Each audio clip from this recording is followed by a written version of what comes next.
peaceful in nature. Did anyone go visit their site yet?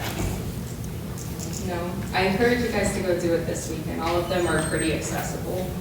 All right, so I went to Grand Turk, and the buildings out there are really, like, it's in different sections. They have, like, different buildings out there, but I definitely learned from this class.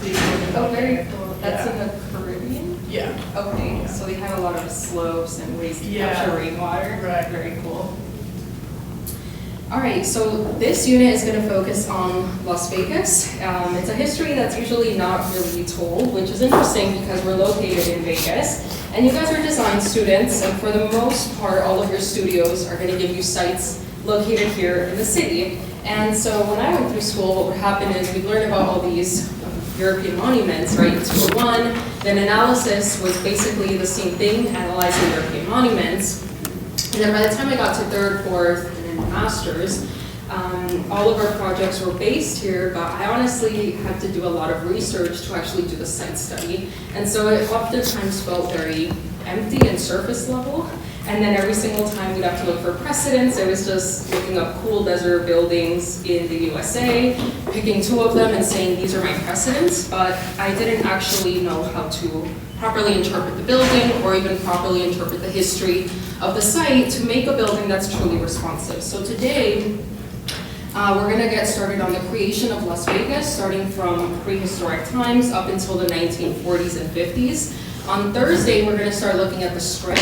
And it's not to say that the Strip is, you know, the entirety of Las Vegas, but as you'll see, the way that it's going to be framed, the Strip is a reflection of not just Las Vegas, but also the entirety of the US. It serves to cater a population, and so if you look at the Strip, you can pretty much tell who the biggest population or demographic is, what they're interested in, how conservative or liberal the US is at the time, and so forth. Really interesting. But for today, we're going to get started on how Las Vegas came to be. So Vegas is going to be this big blob right here, Lake Mead. Now, originally, the inhabitants in this area were located around the Muddy and the Virgin River up here. So if you head up to Moapa, to St. George in Utah, you'll cross over both of these rivers at some point. They are quite small, at least compared to the Colorado River, but it's really three rivers that feed into what Lake Mead is. It's not just the Colorado River. And it's in this area that we're going to have the earliest settlements of people who are going to be our ancestral Pueblo people. Now the ancestral Pueblo, like all of these civilizations we looked at last semester, located near rivers because of agriculture. So they had their own agricultural revolution, and they used the Three Sisters method. So the Three Sisters being the corn, the squash, and the beans. All of them work symbiotically to make sure the crops work. So corn is our vertical, then beans protect the corn, and finally the squash cover the ground itself to protect it from any natural pests, and this way all three of them foster together. And we know that they did this because we found a lot of artifacts that suggest that they had grains and they had really early agricultural versions of corn in this area. And the types of homes that they had, which we'll look at a little bit more in detail in our next unit, which focuses on desert cultures, were these types of dwellings. So usually they were going to be half sunken into the ground. They could be up to 6 feet deep. And that's because the earth shelters you from the heat of the desert, right? So it's actually a really, really great technique to use in modern architecture as well. If you put your building just, 3 feet below ground, it's a really great way to have the coolness of the earth cool your building naturally without needing too much AC. And so that's exactly what they did. Then they covered it with the reeds, which we know they had because, again, of their agriculture, and they were river civilizations. And then lastly, they were cover it in more mud, and that way they would shelter themselves. If you do want to see one, there is one at Springs Preserve, and it does have the hearth and everything included in it. If you have not been to Springs Preserve, I highly, highly encourage you to do it sometime this week or next week, as it pretty much covers everything we're going to talk about. And it's also, as we'll see, the natural source of water for Las Vegas. Now, at some point, we know that there was a huge city, about 10 to 20,000 inhabitants, which has later been called the Pueblo Grande of Nevada. And it's actually located where Lake Mead is today. And it looked like this. So typical adobe brick construction. It was a really, really master planned settlement. And we even found that they had salt mines a little further up Lake Mead. So we know that this was quite the developed civilization, right? Enough to have specialized people to do the mining, to do the agriculture, and so forth.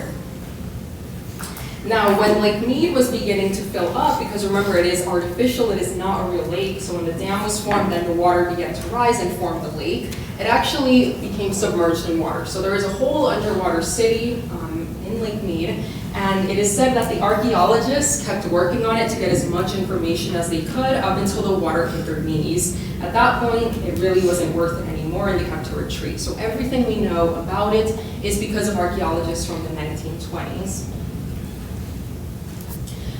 Now, a couple of thousand years later, the ancestral Pueblo have their current Native American tribe, which is the Southern Paiutes, also known as the Nuwuvi people, and they're going to be located more in our Central Valley.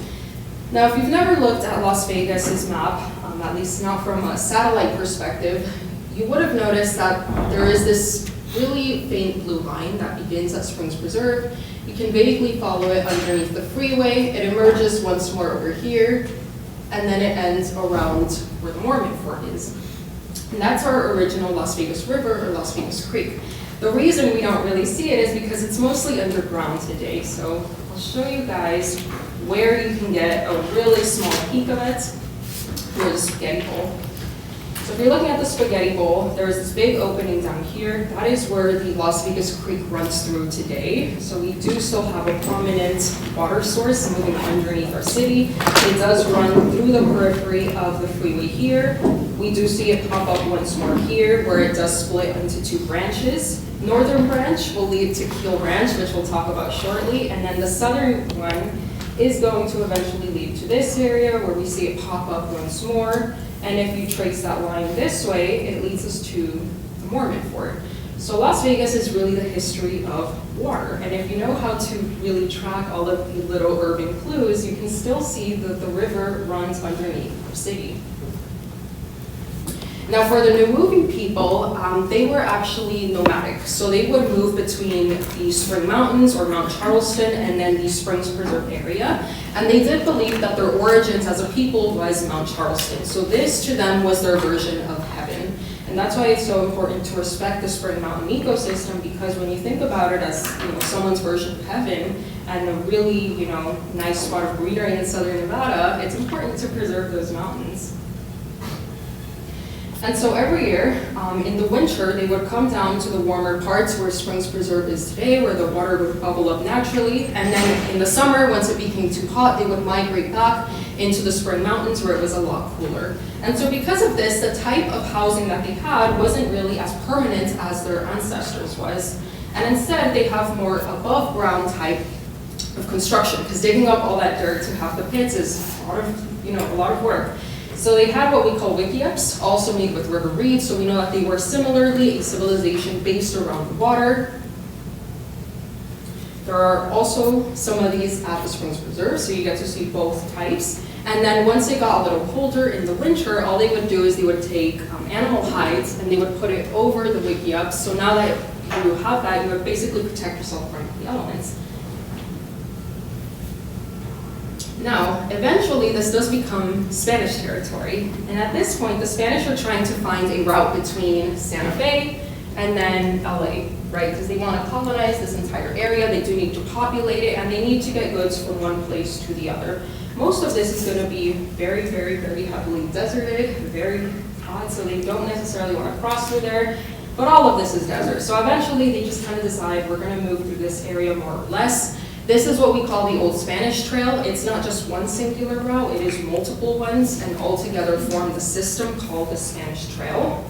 But one of them happens to run through Las Vegas eventually. So notice that the original ones kind of pass underneath Las Vegas, around it, down the Colorado River, but it isn't until we have this dotted one up here, the Mojave Road, and then the Armijo route, that we actually have Spanish settlers come into the valley for the first time. And so we have Antonio and Rafael as a Spanish expedition going to LA that decide to cut corners. If you read this, right, you would have to pretty much do a little bit of an L down here, And so they decide, what if we just cut diagonally all the way to California? And that's how they eventually land upon Las Vegas. And they call it that because it means the meadows, right? It was these springs, and so they name it Las Vegas. And that's the first record that we have of someone calling the city by its name. And at the time, Las Vegas looked like this for the most part. The ground majority of Vegas was a bunch of natural springs. We did have very rich water sources. We had a ton of groundwater, and whenever groundwater comes to the surface, it does bubble up and create the natural spring source that later feeds into the creek itself. Now, at the same time, we also had our English settlers. So at this time, the United States is on its manifest journey, or manifest destiny journey, and it really wants to go sea to shining sea, which would mean taking over this area, which at that point was Spain and then later Mexico. And so what they began doing is they sent explorers out there to begin mapping out all the different routes, the features, what they could take advantage of, and where they could begin to settle. And so John C. Fremont is the first person of English descent to come into Las Vegas and put it on the map. And now that those maps are being reproduced and they are being redistributed, we then have the Mormons see these maps, and they decide that Las Vegas would be a really convenient spot to put an outpost between Salt Lake City and LA. So Salt Lake City's up here, LA is down here. It's just kind of the perfect in-between spot. It is a spot that is now known, according to the maps and the people who have been there, to have a good source of water. So they decide, let's do an outpost here. Since most of Utah, you can see, does have a lot of trees and water, this is really a spot where we would really need to refill. And so they start developing the Mormon fort there. So the Mormons have to come down this way. They eventually reach the Muddy River, but then between there and Las Vegas is around 55 miles where you can see it's nothing but deserts. And you might be asking, why don't they just go down the river? Well, that's because this is very hilly and mountainous terrain, and they're traveling with wagons and livestock, so they do have to choose the flattest terrain possible, which happens to be this right here. Now the problem with that is that there's absolutely no water for about 50 miles. It is super dry, there is no shade, and so they start calling it the Journey of the Dead because the markers on the road started becoming the skeletons of the people and the animals that couldn't make the journey. So you have skulls all along the way marking the road to Las Vegas. And if you go up there to where the Muddy River ends, you will see that there is a Nevada marker. You'll see this quite often in this lecture. Anytime you see this Nevada blue sign, it's some sort of historic thing that happened for Las Vegas. So this marks it right here. This is what it looks like. So you can see large expanse, desert, no water. And eventually they reach Las Vegas. And then they started mapping it, and they were sending it back to Salt Lake City so that they could get a good idea of what they were doing, what services they had to offer, and encourage more people to come down this route. Now, it doesn't look like Vegas now, but if we were to flip this, we can begin to see that they're copying the same topography that exists in our maps. So the Northern Hill Range up there, Sheep Range, we can see on the top of their map. Frenchman Mountain, we can very easily see over here, and so we know that the fort is going to be located somewhere in the center of Vegas, being where the springs are. Now, what they saw when they got here, they did get all the way to the Springs Preserve. They did see that it was inhabited by the native Nuuvi people, and they were a little iffy. They didn't know if they would be friendly towards them or if they would be hostile. So they did decide to locate 4 miles upstream, which just happened to be where the fort is today. And the Mormon fort is a very vernacular type of construction, right? Adobe brick, desert materials, very, very little wood in the area. So the areas where they used it, it was purely for structural purposes. None of it is really decorative. And then they do have tiny little peepholes here and there because, again, it is a defensive fort. They want to make sure that they can look out, that they can shoot from these little windows if they need to. Now, when they are making the fort, the Nuuvi people approach them eventually, and they're actually very friendly, and they start helping them out. For the Nuuvi people, the community is very important, and they don't necessarily see the land as being private or belonging to one person. And so for them, the Mormon settlers had just as much a right to the land as they did. And they started helping them out. They were really proficient at making adobe brick construction since it's what their own homes looked like. And in exchange, the Mormon settlers who brought squash seeds decided to start trading food with them. And so they had this really great symbiotic relationship up until there was a giant plague that pretty much ended everyone's crops. And so at that point, the Nauvoo people decide, I'm just gonna go take some of the excess at the Mormon fort, which of course the Mormons saw as them stealing from them. And that's really where we begin to get the tension between these two groups. But again, for the Southern Paiute or Nauvoo people, the land is communal, so they didn't see the vegetables as belonging to a private entity. This is what the fort looked like in its early days. It really only lasted around 3 years, more or less, before they decided to leave. They didn't really have a great time. Their crops were dying. They did try to do a little bit of mining. So there's a historical marker. If you do have the Mormon fort, it's a really great site. There's a lot that goes on there. Anyways, they did decide to get into a little bit of mining in what we call the Potosi Mountains over here. So this is going to be located in the Southwest Valley, more or less, around where Pahrump and Blue Diamond are. And then the Mormon fort is all the way over there. And they discovered that there are some lead mines in this area, and they want to decide, or they want to start making bullets out of them. Because they're low on bullets, and it's something that is kind of a commodity, and you would probably need it on your journey all the way to LA, they decided that that could be a really great way to make profits. However, it is around 25 miles between the two spots, and Potosi Mountain is very, very difficult to get up and down. And so they start hiring the Nauvoo people, and they tell them, if you bring down 10,000 pounds of ore, we'll give you a shirt. And the Nauvoo people go, okay, we'll do it. All it takes is one trip down the mountain, and they quit. But with the ore they got, they did start trying to make some bullets, and what they discovered is that they would start flaking. So it didn't really work out, their crops weren't doing well, and they ultimately abandoned the fort after around 2.5 years. And so in 1858, you can see it's pretty much in ruins by then. Adobe is a material that has to be upkept every single year, so after 1 year of no maintenance, you can see it's starting to fall apart. Now, the lead was falling apart, not because it wasn't good lead, it was because it was impure and it actually had silver in it. But they didn't know how to recognize the ore at the time, and they thought it was just really bad ore. And so eventually, we get this guy named Decatur Gass come into the valley, rediscover the mine. He sees that there's some silver there, and he decides that he wants to now settle in that area, take over the old Mormon fort, take over their old mines, and start a silver production company. Right, so this is around the gold rush time. There is gold in Nevada, but the reason we're the silver state is because the golden state was taken by California, and because our original settlers, including Octavius Gass, discovered silver in the state first before they discovered gold. So Octavius decides to take over the Mormon fort. It's already constructed, so why not? And he calls it the Las Vegas Rancho because there is already a Las Vegas, New Mexico. So that's what we begin calling it now, but it is the same exact structure. You can see that he begins giving it that more typical Anglo-Saxon architecture, right, more of a European diaspora.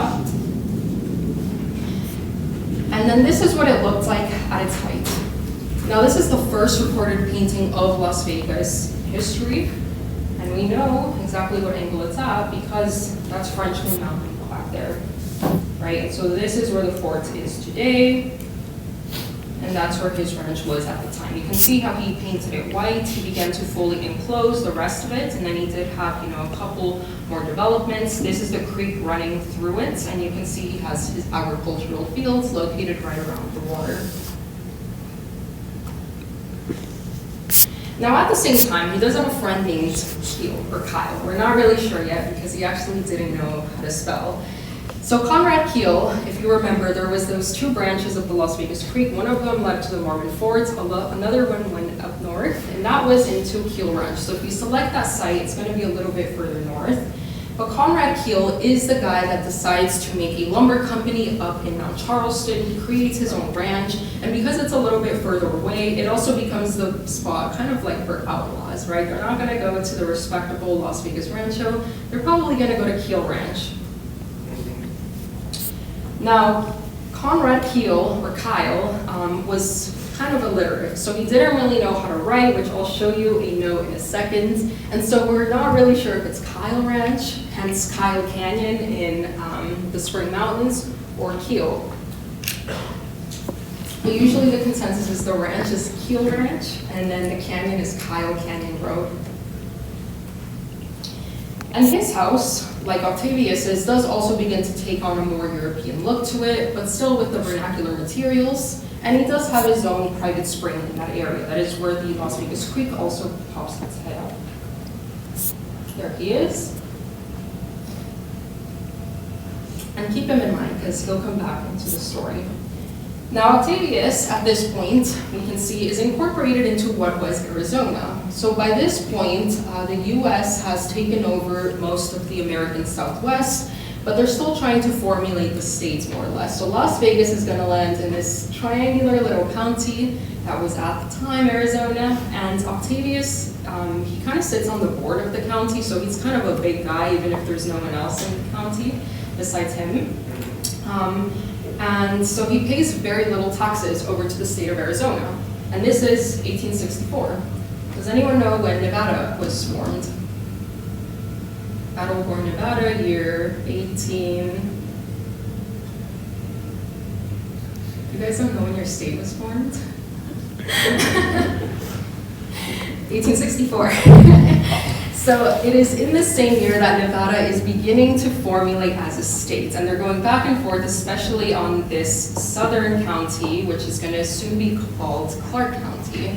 And so Octavius Gas goes, I don't want to be a part of Nevada because that would mean paying more taxes. And he fights for 2 years to be a part of Arizona, but by that point, the whole Congress has agreed that this, in fact, is Nevada. And so now he owes 2 years of taxes, which he cannot afford. So he goes to a friend. All right, so you can see at this point it turns into Nevada. He goes to his friend, Archibald Stewart, who decides to give him a loan.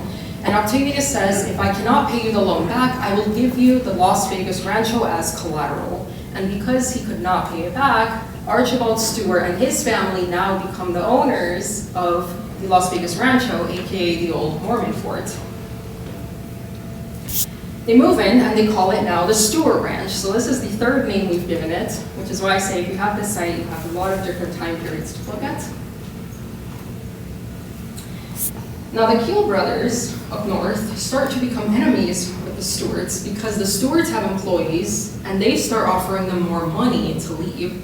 And so Archibald Stewart comes home one day from the mines and his wife Helen tells him, hey, some of our workers just left us. We don't have workers anymore.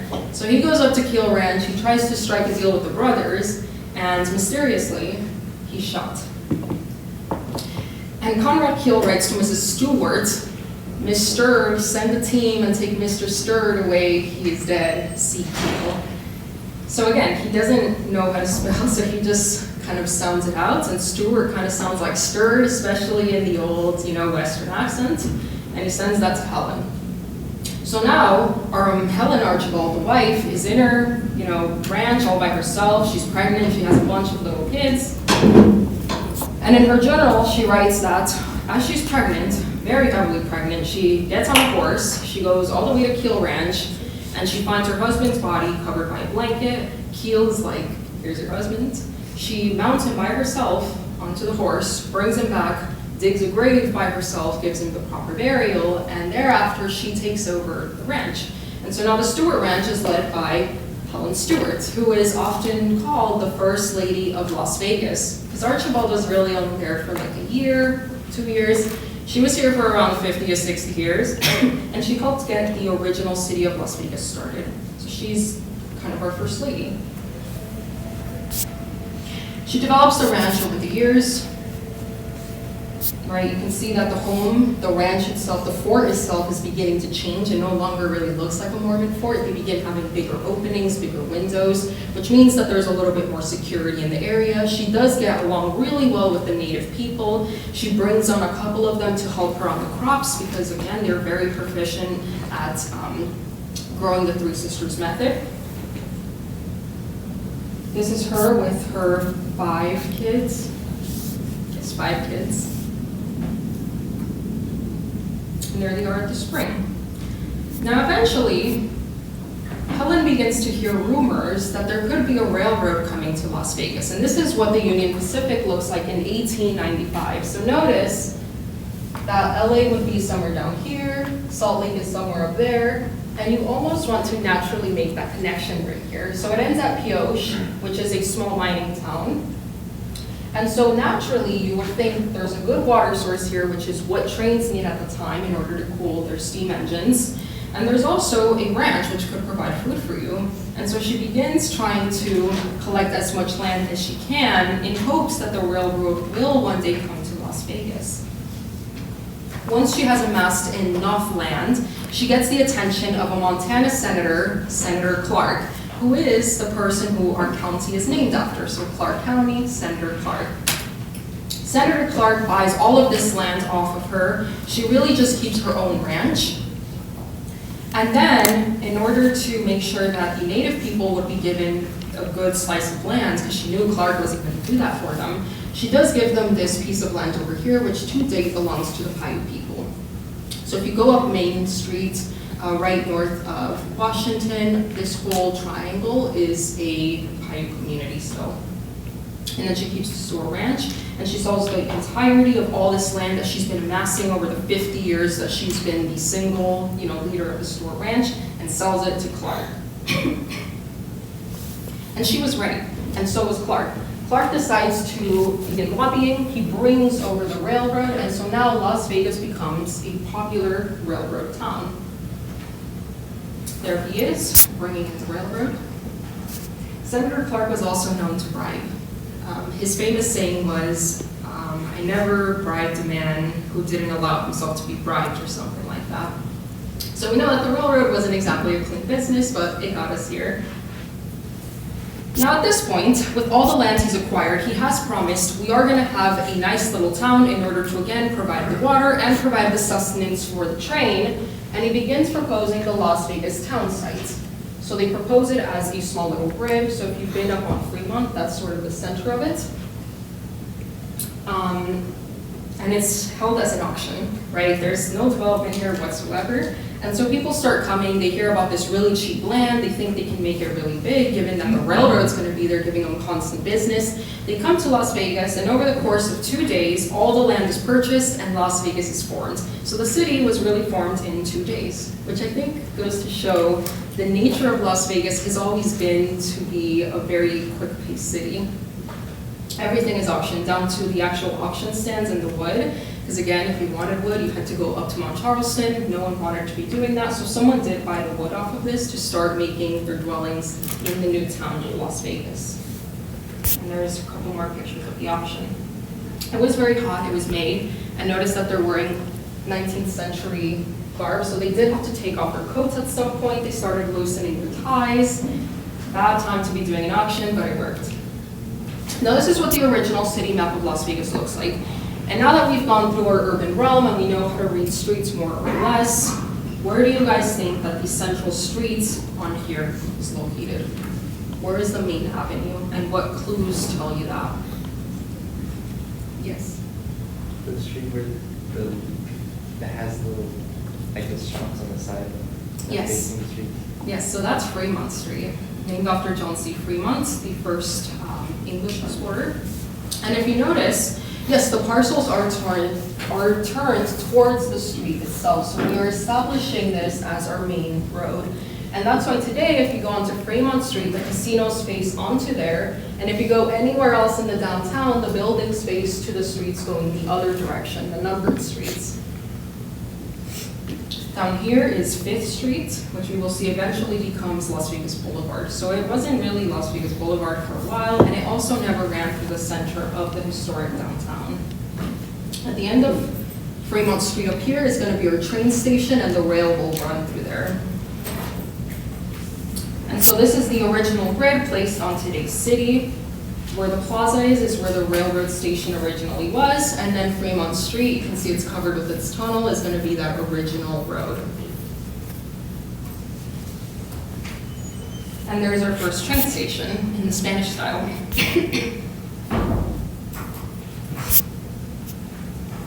Eventually, we do get a more modernist take on it, so you can see it looks more like a Bauhaus building by that point. And there's Fremont Street in the 1910s, where you can see the businesses are facing out onto the street itself. The parcels are turned inwards. There's the original courthouse, which today is the Mob Museum. So if you chose the Mob Museum, do not just study it as a museum, study it as what it originally was and why it was converted. Now, we have the original Clark town site over here, and we have the Las Vegas Ranch. What have we not talked about on this map that is kind of a big, big prominent piece?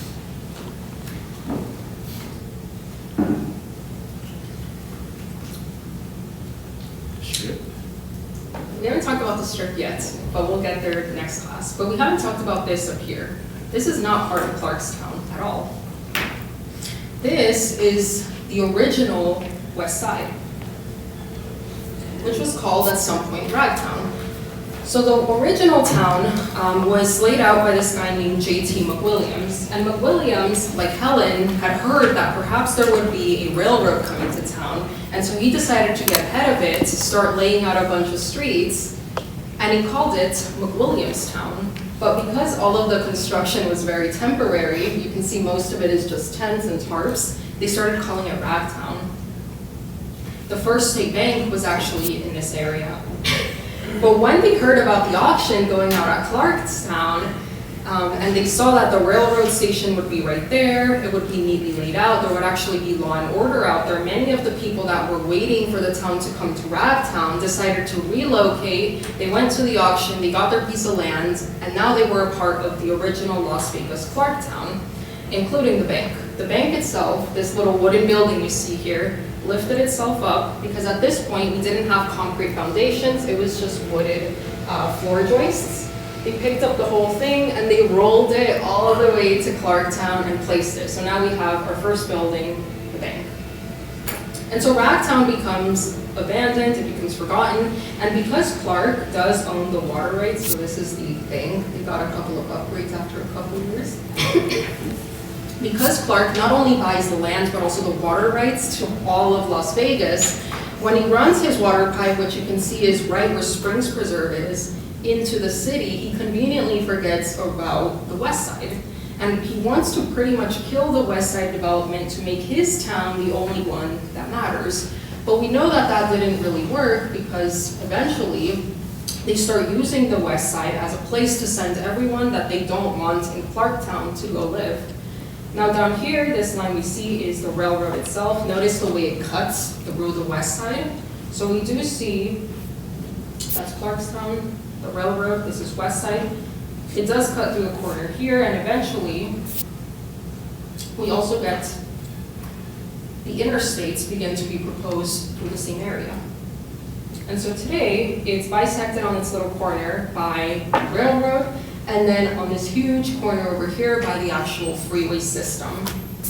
And so we see how the way in which the west side has historically been treated goes all the way back to when Clark was formulating his town. It was the 1960s and there was still no running water in that area.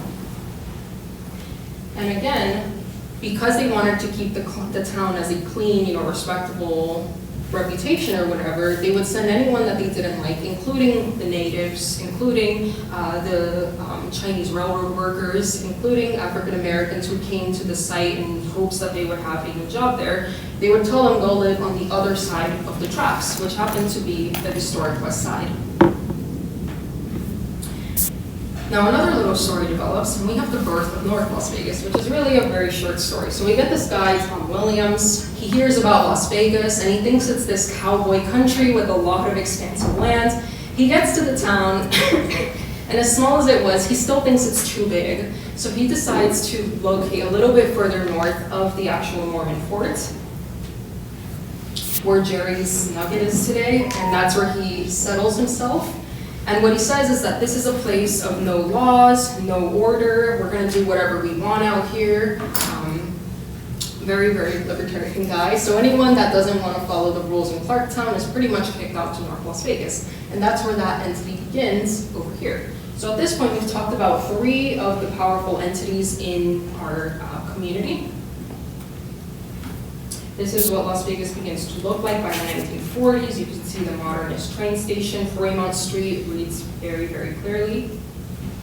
And then down here, that is the Golden Gate Casino. Originally, it was a hotel, opened in 1905, so it's actually as old as our city is, and it's continuously been running. If you do select this site, it is powerful because of that very reason, and notice that the original facade has been preserved. Now, at this point, we do get prohibition, right? And remember, the only place in this area that doesn't have any laws is North Las Vegas. So all of our moonshiners and the people that are going to be making our alcohol and selling it are going to be up there with Tom. And so North Las Vegas's earliest industry is actually going to be alcohol. And so everyone in Clarktown secretly goes up there to start drinking. At the same time, the Great Depression is beginning to take place in the rest of the United States, and Las Vegas is also affected by this. The railroad workers go on strike, and in order to retaliate, the railroad says, fine, we're going to pull out the administration center from Las Vegas, and we're going to put it somewhere else. So now we have a bunch of unemployment in Las Vegas, and it pretty much becomes a ghost town, until they start proposing the Boulder Dam. The Boulder Dam was part of the New Deal initiative, which was geared towards making jobs for Americans. So now we have an influx of 12,000 people coming into this little town searching for jobs. And Hoover Dam can only employ around 5,000 of them. Excuse me. There are some of the original workers, hard work, right? They're out in the desert. The water isn't really there because they've deviated it. And they don't have the machinery that we necessarily have today. And so in order to alleviate them, because imagine working every single day at the dam and then having to walk or take a little buggy all the way to Las Vegas, they decided to form, in honor of Boulder Dam, Boulder City, and this is where the workers are going to live. And in order to connect these two entities, what street is that? Yes, we get Boulder Highway. So that's where that name comes from, and where Boulder Highway connects into the old grid is Fremont. So that's why Fremont turns into Boulder Highway and has that sort of turn right there. So now we've established Fremont Artery, we've talked a little bit about North Las Vegas Boulevard, aka 5th Street, and now we're talking about Boulder Highway.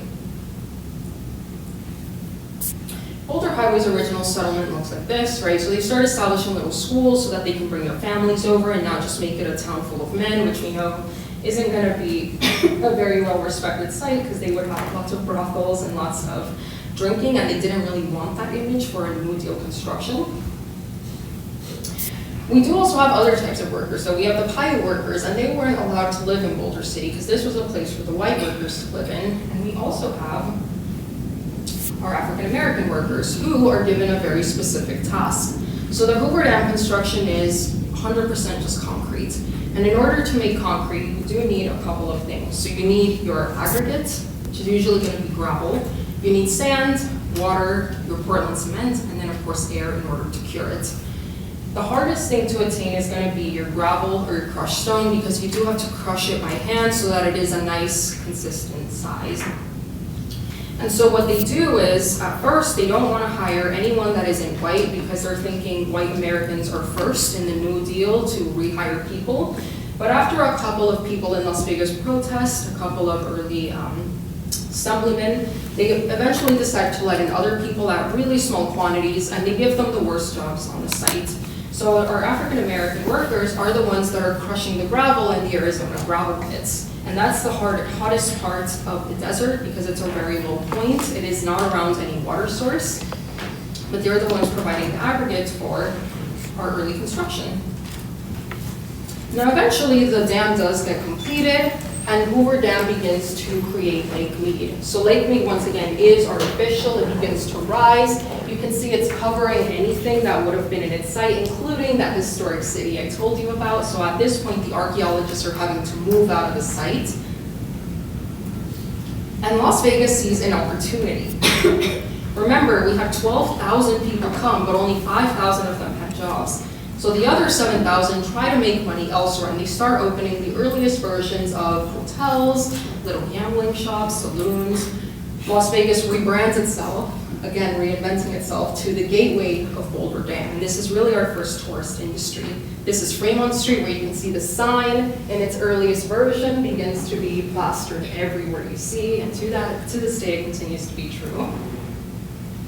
But because there are so many people, we have a lot of homeless population. And so what they start doing is putting them in jail. And they kind of just start bouncing them between Clarkstown or Las Vegas and then North Las Vegas, because they're like, well, you guys don't have laws anyways, so you can take all of them and deal with it. But North Las Vegas at this point is getting established, and they don't want them either, so they send them back and forth. And that's pretty much what happens to this day. If you look at where our biggest homeless populations are, it's going to be on the edge of North Las Vegas and Las Vegas, because neither of the two entities really knows what to do about it, so they're just kind of sending them back and forth. And what they do in order to push them out of the tunnel ultimately is they put them in jail, which is like this. It's really only for like 10 people, but at some point they would have 150 people crammed into this thing, no sanitary services, no toilets or water for 10 days. So really bad time. They eventually leave Las Vegas. At this time, however, the United States war efforts once again come to save Las Vegas as we get Nellis Air Force. It is the biggest base in the world at this time.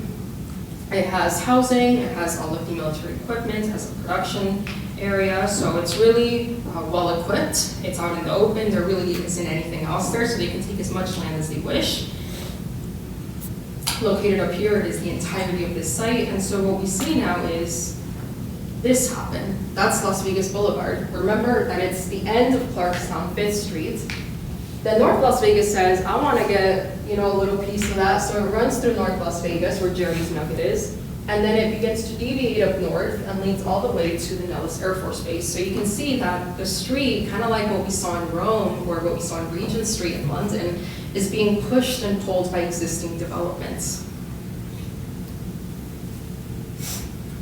A little bit after that, again, because of the war efforts, they discovered Las Vegas has a really big source of magnesium.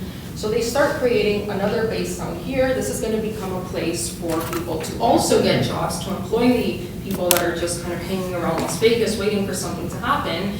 And they locate it right on Boulder Highway. So they're taking advantage of this existing artery. Sorry guys, these are out of order. This is Nellis Air Force Base, which was supposed to be before that slide. Anyways, this is the basic magnesium incorporated plant. Has anyone here ever been to like that water park, Cowabunga Bay in Henderson? You know how there's like this huge factory thing like right next to it? That's the old basic magnesium incorporated plant. So it's this really big development. If you've ever wondered what it is, that's what it is. Now, because the men are being drafted, we actually have the women come in and work at the plant, and they become known as our magnesium mollies, which is basically a take on Rosie the Riveter. So we're celebrating women in the workforce, because honestly, we don't really have any other choice if we want this thing to run. They also hire indiscriminately, so a lot of the African Americans from the west side relocate here, and they start working at the magnesium plant. And so we get the birth of Henderson at this point. So is anyone here from Henderson? So Water Street down here is like technically the birth of Henderson, which is why a lot of the more prominent sites, city halls and stuff are located right there. As this was the original town site. So right off of the actual factory, you get that Water Street development, and now we have new homes, so that once again, they don't have to travel every single day up Boulder Highway to get back to Las Vegas. So now we get the birth of a fifth entity called Henderson. But as with, Las Vegas, they don't really accept anyone that isn't white there. And so we have Paul Revere Williams, who's in town at the time, create a separate development for everyone else called Carter Park. Unfortunately, Carter Park doesn't really exist anymore, but this is what it looked like at the time.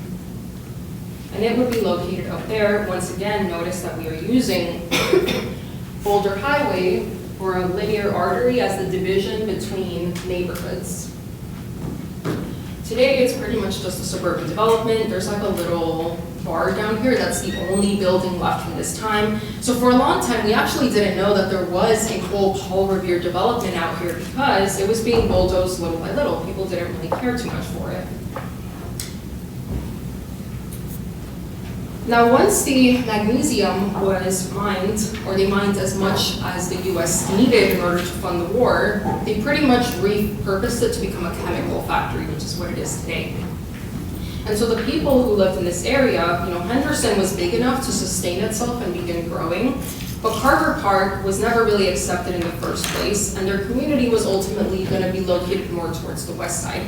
So at this point in time, in the 40s, is where we see a shift from African Americans working more in these types of factory settings to relocating to the resorts. Because the 40s is when the Strip is born, so then we see them being incorporated into that area. Now, the other thing that starts happening around this time is nuclear testing, which is in this upper area up here. It looks quite far from Las Vegas. But Las Vegas was getting quite large at this time, and they started, once again, reinventing themselves. So at some point, they stopped being the gateway to the Boulder Dam, and they started being the place where you could come stay in a hotel and go see the bombs being dropped out there. It was viewed with suspicion at first. Obviously, people were scared that there would be, radioactivity and so forth. And so the government decided, what if we make this a show and we make a little bit of money off of it, and that way we can make people feel more safe around it. So people would get really, really close to these things, excuse me. They would give them sunglasses to cover their eyes, and there were showgirls out here, there were planes, there were acrobats, like they made it a whole thing to go out there for one day. If you zoom into the area, you can see all the craters, including the largest, the Dan crater. You can actually get a tour of these, but it is like on a appointment basis. I forget what the exact name is, but they just launched one yesterday. They launch it every couple of months. But you can't take anything. You can't take your phone, you can't take an AirTag. I'm gonna be going in July, but I'm kind of scared because I can't take anything to track me down if anything happens up there. All right. And then this is finally Las Vegas in the 60s. So in the 40s, 50s, 60s is where we're going to pick up on Thursday, but I want you to notice how the development has changed. It's become much more populated. Golden Gate is still there. This has now become a modernist rail station. And so now we've talked about the major entities that make up the districts of Las Vegas today. The original town site, North Las Vegas, West Side, Henderson, Boulder, and Nellis. Who have we not talked about yet? Summerlin. What was that? Summerlin? Yes, we haven't talked about Summerlin. So Summerlin, we're probably going to get to a week from today, since it does have to do with the Strip development and Howard Hughes. So we're going to talk about that sometime next week, and then Las Vegas Boulevard, we're going to start on Thursday. All right. Before you guys leave, since we do have a couple minutes, I do want to talk about the competition. So your competition is going to be due this Thursday, April 3rd. But again, it's going to be hosted by the Neon Museum. The top 20 are going to go into, the top 20 are going to go through like a preliminary round of judging to select that top 20.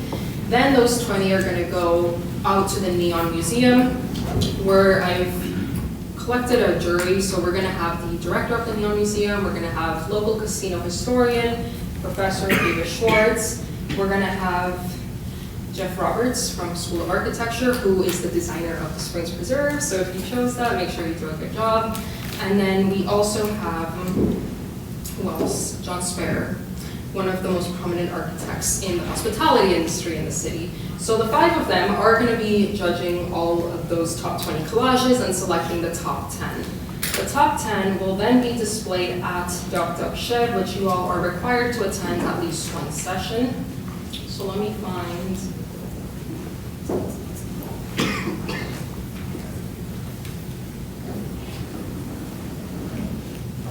the poster.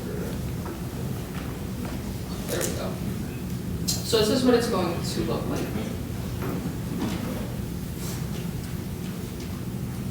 Approximately, that's what the showcase is going to look like. They decided to go with this proposal.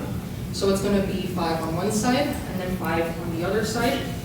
Now what I'm planning to do as far as formatting goes, and what you guys have to worry about, is the following. So I'm going to turn this thing on and see if I can sketch.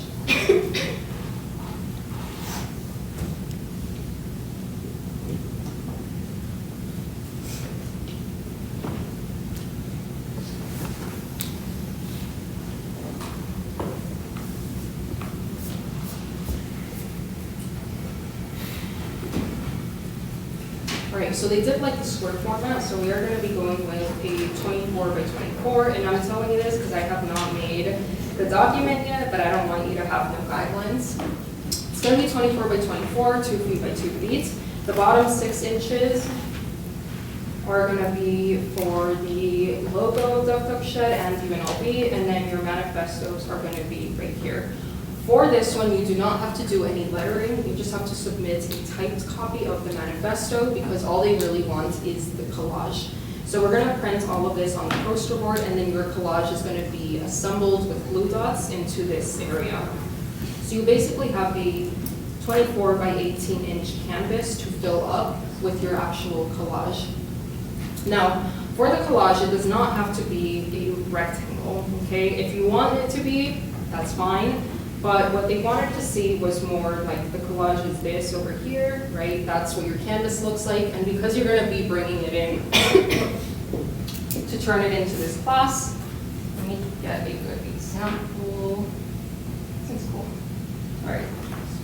So with this one, you can see it doesn't have straight edges. So what you would have to do is essentially crop the bristle underneath, and it would be this sort of free-form looking collage thing that you would turn into me.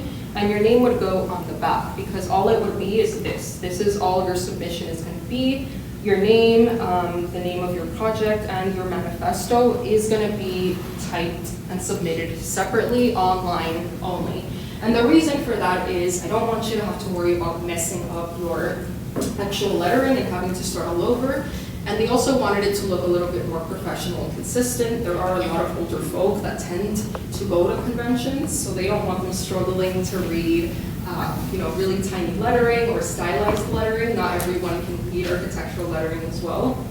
So that part is just going to be typed. So really, all you guys will have to submit is this piece up here. Try to fill up as much of the 18 by 24 as you possibly can. If you do want to use the edges, do it strategically. Don't do it to make sure that there's no weird typos. If I see something, I'll probably reach out to you guys and say, hey, can you fix this really quickly? The logos are going to be the Duck Duck Shed and the UNLV one. Your name is going to be typed out. All you have to worry about is this up here. Make sense? All right, does anyone else have any other questions? Yes? Do we need to submit a bibliography?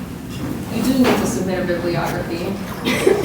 Just because I'm going to have actual historians looking at this, and I don't want them being like, what is the source of this wrong information? Yeah. What do you win? Huh? What do you win? What do you win? Yeah. All right. Hold up, you guys. There's still a couple of minutes. Sit down. So the prize for this is we do have a $1,500 fund. Originally, it was going to go to one single person for the People's Choice Award, but I argued that the people don't always know how to choose the best that's out there, right? Because they'll usually select the most flashy one or the one that looks the prettiest without thinking too much about what it represents, which is why I did put a jury together of people who know the history, who know how to think about the collage a little bit more deeply. So the prize is going to be divided into two, $750 and $750 for the winners. Or if they determine that there's like two really good ones, they might further divide that. I'm not really sure what they're planning to do just yet, but there is a monetary prize for it, and it will be most likely presented at the SOA Awards in May or April, whenever those are going on, by the Neon Museum director himself to whoever wins. Does anyone have any other questions on formatting, prize, mission, etc. back there? Involving like any kind of like 3D elements, would that be good or bad? If you do go with 3D elements, just make sure they're not too heavy. But you can put 3D elements in there. I would encourage you to do it, just to give it a little bit more of a pop off the page. I know that they would like to see that. Just don't do anything that's like projecting, I would say, more than an inch off of the collage or a half inch. Don't go too crazy with it because we don't want it to be coming off of the collages once they're put up. Yes? So if we do like textures,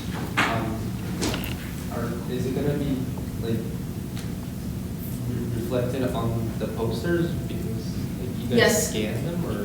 They're not going to be scanned. That's why I want you guys to crop it like this turn it in, and then what we're gonna do is attach only the collage portion to the poster. Oh.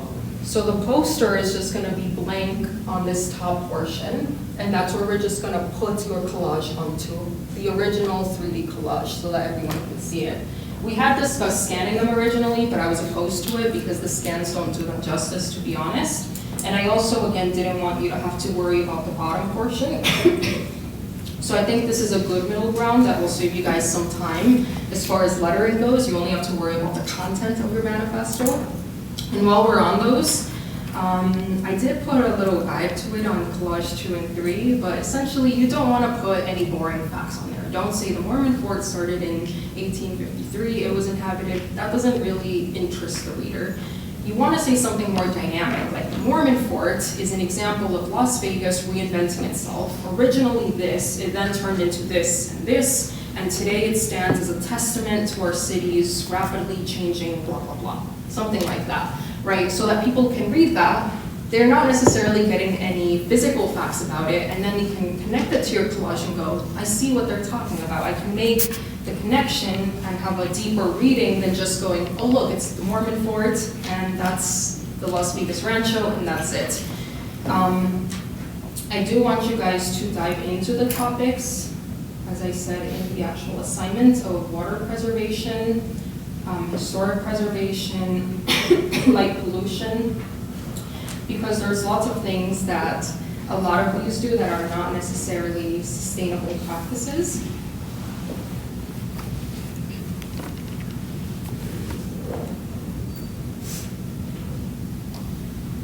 And I don't want you to just take them at face value. I want you to actually, that's why I encourage you to actually go to them.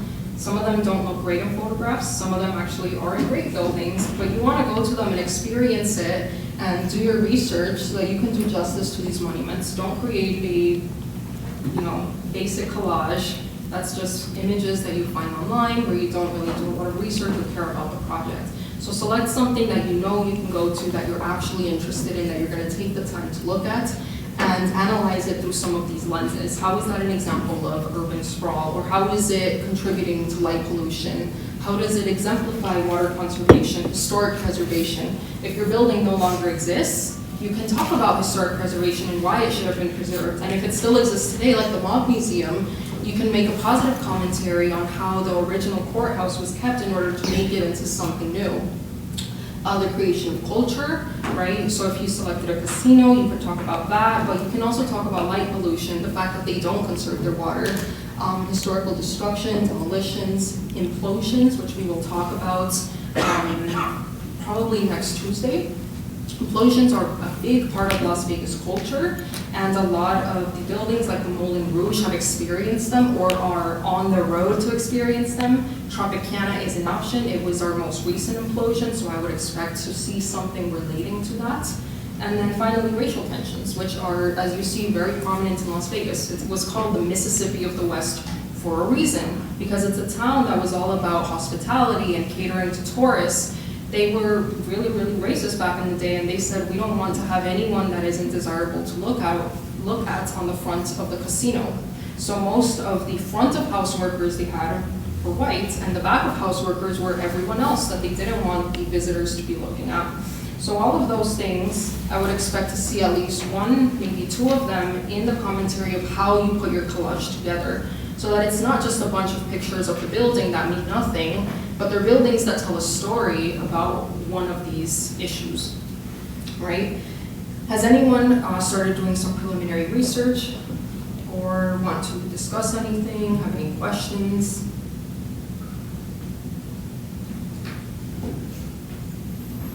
Okay.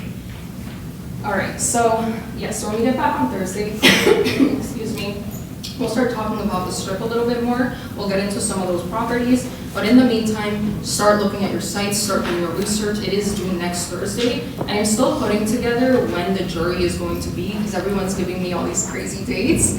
So if the jury happens to be a little bit later than predicted, I will try to extend your deadline as much as possible so you have more time. But if they decide that they want to meet on April 4th, then we're going to keep it as is. So that is tentatively going to change, but do not rely on that change. Make sure you try to get it done by April 3rd. All right, I'll see you guys on Thursday.